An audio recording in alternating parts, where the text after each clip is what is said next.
Continuando con las revisiones de temas propuestas por el Comité Permanente de Educación Médica de la ASEMCOL, hoy vamos a tratar un tema supremamente importante para todos los estudiantes de medicina, en especial para aquellos que están haciendo sus prácticas y están rotando por el servicio de pediatría.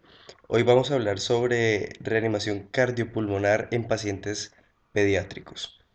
La charla va a estar enfocada en cuatro aspectos principales. El primero es toda la parte de las generalidades y el enfoque de la evaluación en paciente pediátrico según la Asociación Americana del Corazón. Después, la RCP básica de las guías del 2010 de la AJA. Continuando un poco también hablando sobre la RCP avanzada y finalizando con las particularidades en la etapa neonatal de los pacientes pediátricos. En este orden de ideas, entonces, primero sobre las generalidades, es cómo vamos a enfocar a nuestros pacientes pediátricos, ver el panorama frente a un paro cardiorrespiratorio en pediatría.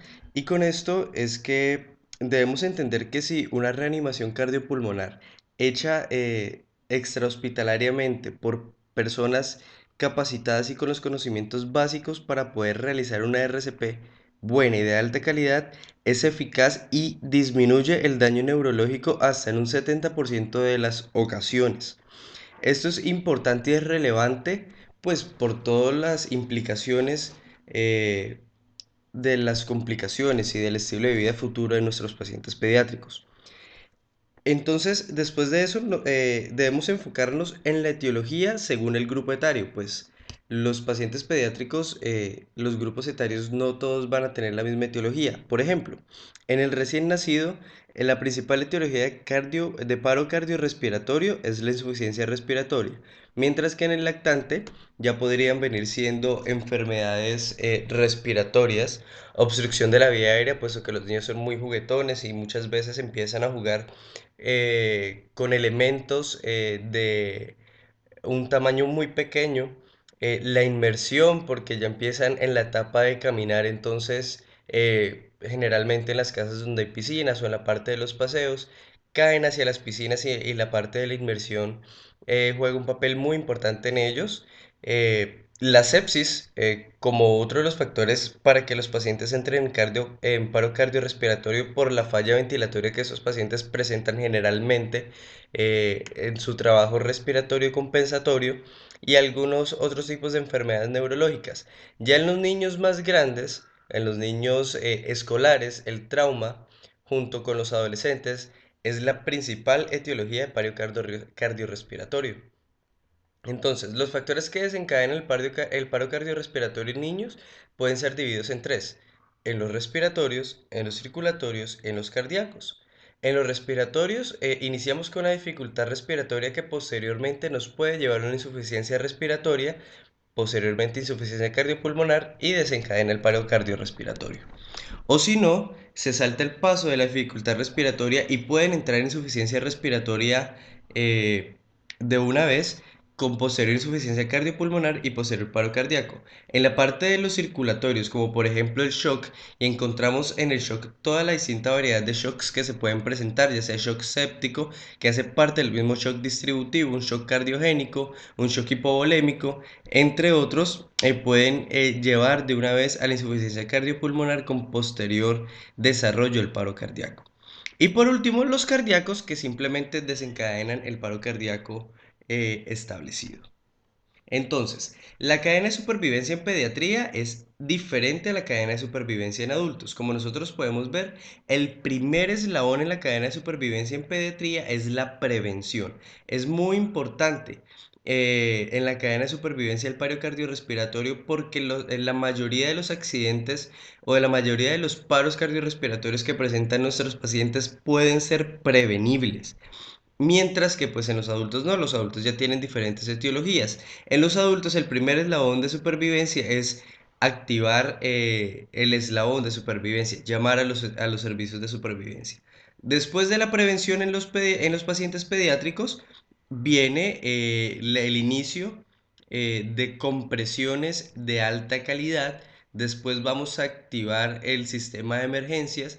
Ya viene siendo la parte del transporte, los cuidados hospitalarios en el cuarto punto y en el último punto los cuidados postparo. Entonces, en el primer eslabón de supervivencia en pediatría, la prevención es importante evitar que los niños pequeños duerman de cúbito ventral porque esto puede causar asfixia en ellos y posteriormente insuficiencia respiratoria y puede causar el paro cardiorrespiratorio. En los niños y adolescentes, como nosotros habíamos visto, la principal etiología es el trauma y entre estos el accidente de tránsito es uno de los que más afecta a este grupo de pacientes. Es por ello que se recomienda que ningún niño debe ir en el asiento delantero de los carros y que los niños y adolescentes deben utilizar el cinturón de seguridad dentro de los vehículos. Además de eso, el uso de los asientos de seguridad convertibles en los menores de un año en todos los vehículos para evitar esto.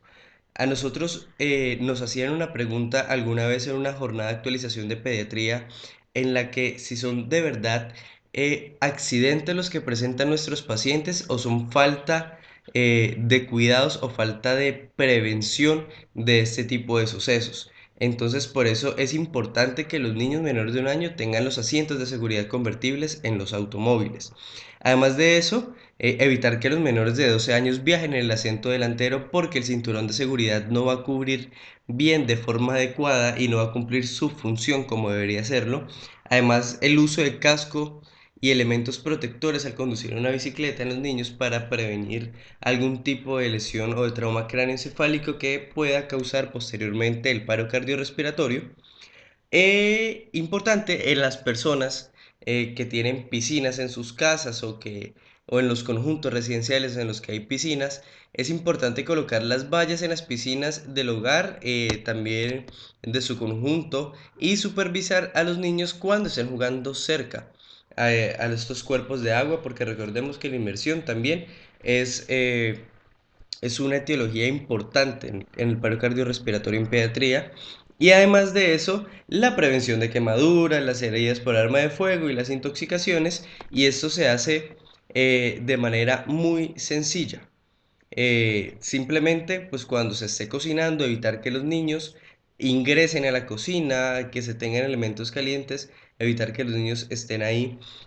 Tratar de que los niños no tengan interacción con armas de fuego en su hogar. Si usted tiene algún tipo de arma de fuego, por favor, esconderla en un lugar donde el niño no la pueda encontrar. Y las intoxicaciones, retirar todos los elementos que puedan causar algún tipo de intoxicación en el niño.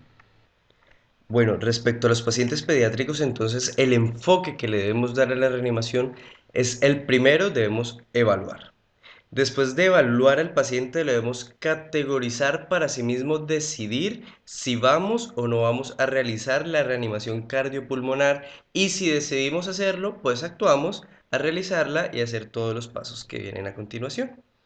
Entonces, ¿cómo vamos a evaluar al paciente? A ver, pues, lo primero es el aspecto general del paciente, si luce, si no luce tóxico, si se encuentra en buenas condiciones o por el contrario vemos un paciente somnoliento, vemos el trabajo respiratorio del paciente, generalmente lo hacemos en niños pequeños, en lactantes, en neonatos, si presentan tirajes subcostales o si presentan algún tipo de patrones respiratorios anormales con los cuales podemos evaluar a este paciente. Y además de eso, la circulación cutánea con la pulsioximetría, si tenemos la capacidad o tenemos, si tenemos, digamos, la posibilidad de tomar una pulsioximetría, o si no, lo hacemos revisando la circulación capilar o el llenado capilar en este tipo de pacientes. Entonces, el enfoque de la evaluación pediátrica, pues la evaluación primaria, es un enfoque práctico y rápido de toda la parte de lo que veíamos, de la mnemotecnia del ABCD, para evaluar tanto la función cardiopulmonar y neurológica del paciente. Además de esto, los pacientes en esta parte también incluye la valoración de los signos vitales y la pulsioximetría. Entonces, ¿cuándo vamos a catalogar que un paciente presenta hipotensión en el caso hipotético que podamos hacer una toma de una tensión? Los pacientes hipotensos, según el PALS, son los recién nacidos o los neonatos que comprenden entre los 0 y 28 días de nacimiento una presión arterial sistólica menor de 60 milímetros de mercurio.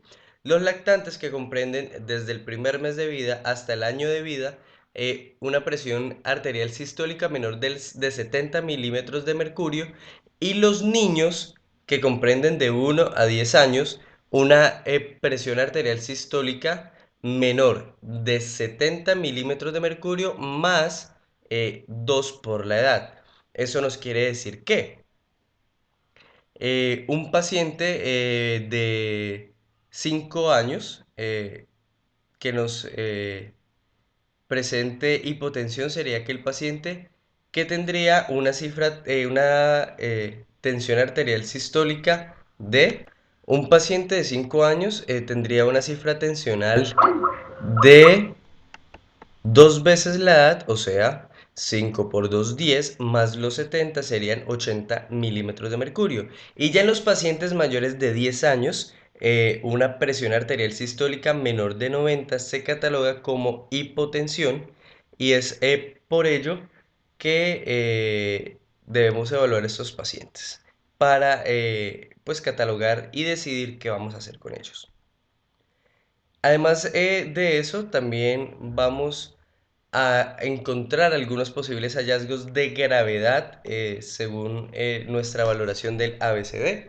En la vía aérea podemos encontrar alguna obstrucción completa o grave de la vía aérea.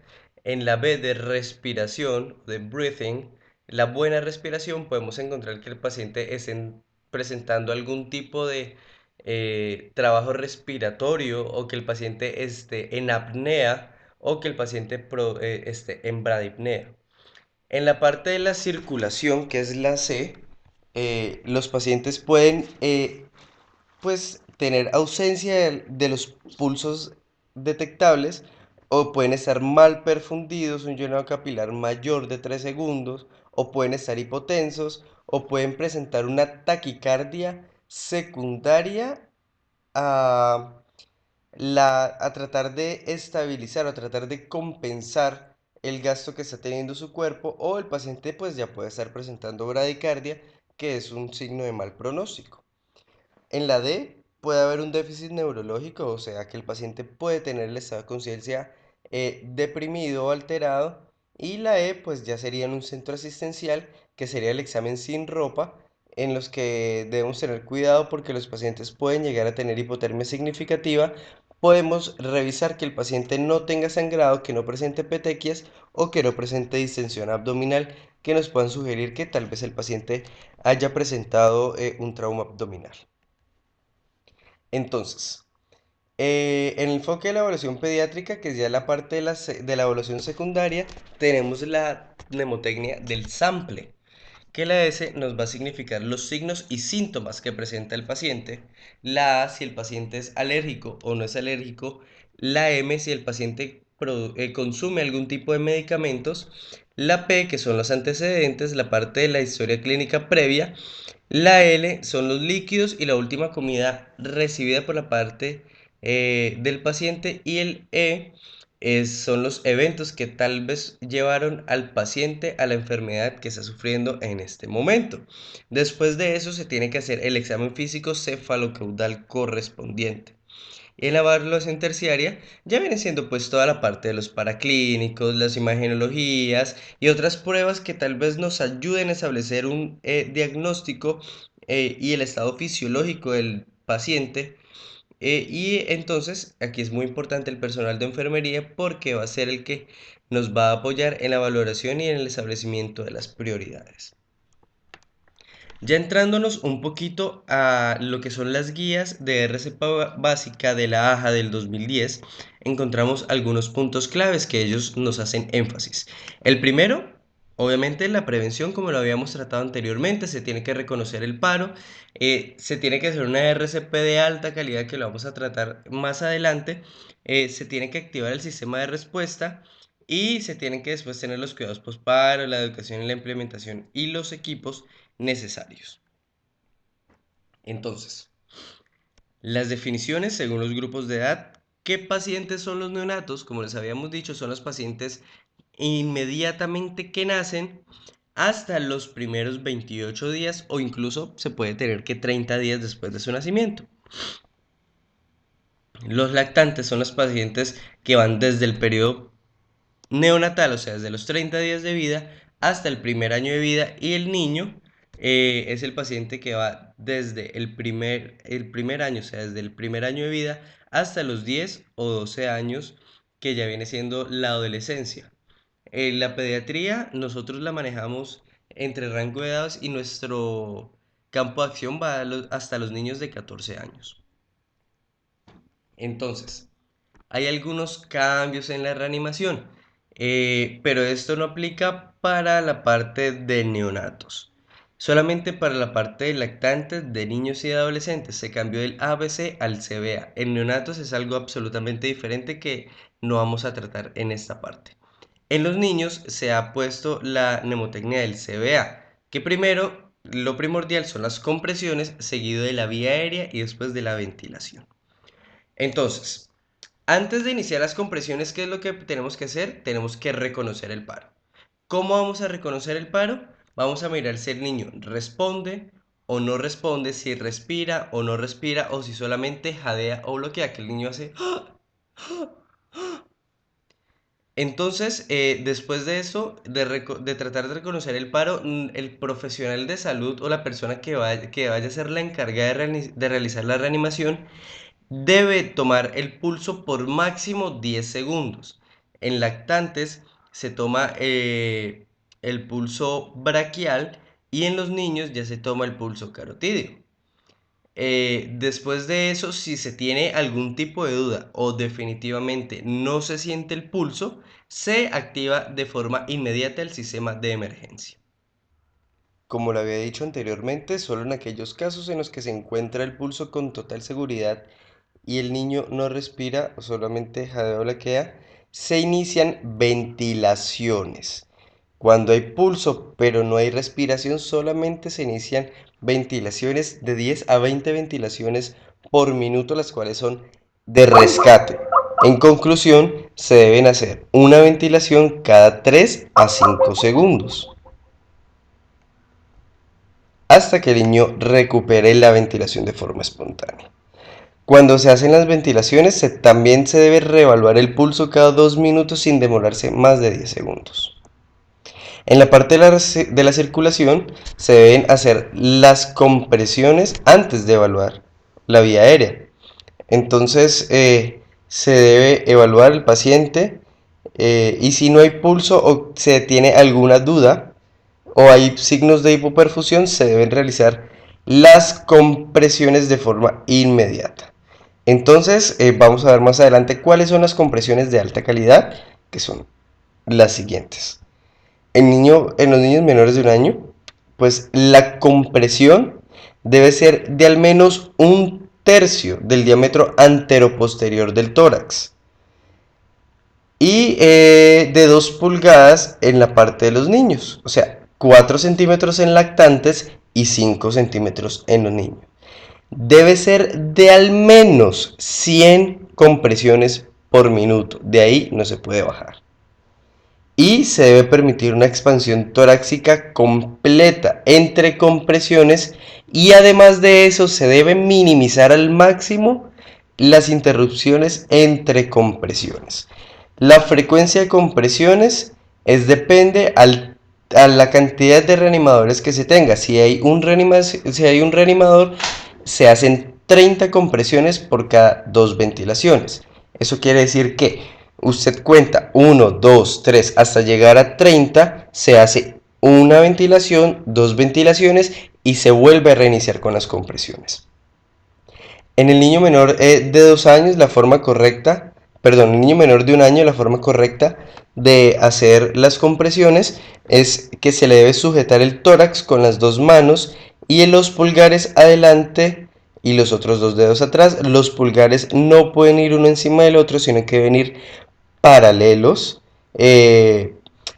a la altura del esternón, por debajo de la línea intermamilar, pero por encima de la apófisis sifoides.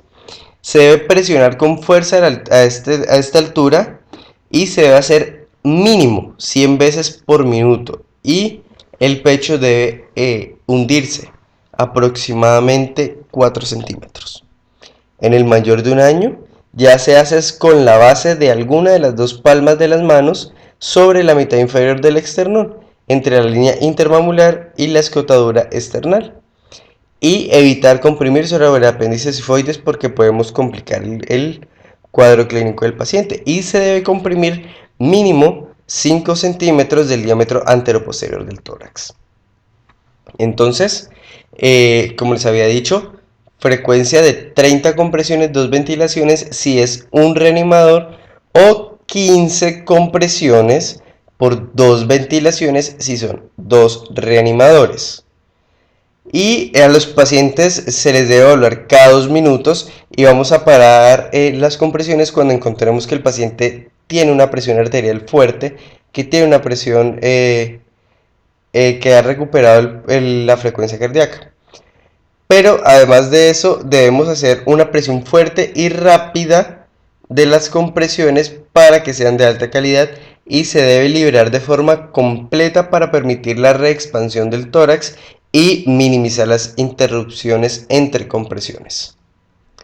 Entonces, en la vía aérea, cuando no hay trauma, entonces se hace de la forma en que lo vemos en la imagen superior izquierda, y cuando hay trauma lo hacemos de la forma en que se ve en la imagen inferior.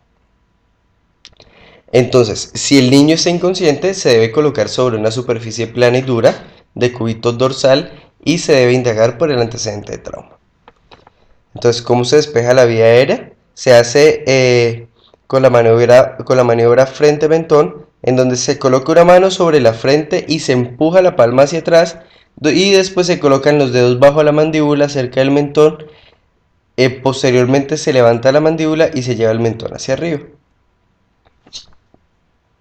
Después de eso, en la vía aérea también se debe descubrir el tórax y mantener la vía aérea y verificar la respiración, si el paciente respira o no respira, o si jadea o bloquea. Además de eso, se debe mirar que haya permeabilidad de la vía oral, y si no, se debe asumir que hay una obstrucción por cuerpo extraño. ¿Qué hacer cuando hay una obstrucción por cuerpo extraño? Pues es muy sencillo. Se debe hacer la maniobra de Heimlich, que para los menores de un año se hace como si se estuviera haciendo RCP, 5 compresiones, como lo vemos en la parte de la derecha, y después de eso también se le deben pegar unas palmaditas, 5 palmaditas en la parte de la espalda fuertes. Entonces, la maniobra de Heimlich en bebés menores de un año es 5 palmadas en la espalda fuertes y después se hacen 5 compresiones en la parte del tórax del paciente. En los mayores de un año se hace como si fuese en adultos, donde se coloca el puño por encima del ombligo del niño y el pulgar contra el abdomen, y uno lo puede hacer ya sea de pie o arrodillado, 5 compresiones adentro y hacia arriba, en la línea media por encima del ombligo, lejos del apéndice sifoides. Entonces, en la ventilación ya no se hace el de mirar, escuchar y sentir, sino que se valora la vía aérea y se dan 2 ventilaciones siguiendo la secuencia ventilación-compresión. Y la circulación ya viene pues la parte de las ventilaciones efectivas. Ya eso se hace con el BBM, que es la bolsa, la máscara, que es la BBM, disculpen, que es la bolsa válvula máscara. Hay distintos tipos de máscaras, pero la única efectiva es como nos demuestra la imagen, que es la que nos puede cubrir tanto la nariz como la boca del paciente, que no queda más abajo ni queda más arriba, sino que queda exactamente en esa área anatómica del paciente. Debemos además entender que hay ciertas cosas que mejoran la supervivencia de nuestros pacientes. Una de ellas, y la más importante, es la instauración precoz de la reanimación cardiopulmonar. Además de eso, las buenas maniobras por parte del personal entrenado para poder realizarlas, un rápido traslado al hospital, aunque muchas veces lastimosamente en nuestro país esto no puede ser posible. eh, el paro respiratorio con presencia de pulso también es un indicador de buen pronóstico. El uso de pocas dosis de epinefrina ya cuando eh, el paciente se encuentra en el hospital y los tiempos de RCP menores de 20 minutos porque tienen menor daño neurológico y los pacientes que hacen un paro presenciado porque son atendidos de forma mucho más precoz. Entonces, esta imagen de trabajo en equipo.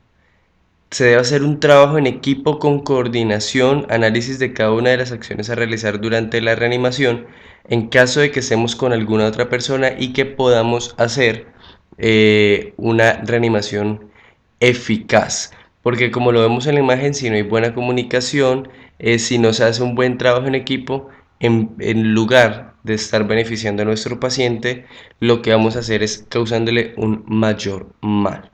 Recordemos principios de bioética, beneficencia, no maleficencia. Siempre tratar de hacer el mejor bien para nuestro paciente.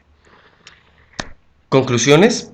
Pues las personas que estén haciendo el RCP tienen un papel de gran importancia dentro del equipo de la reanimación y por lo tanto deben estar capacitándose de forma continua, haciendo una actualización permanente. La prevención.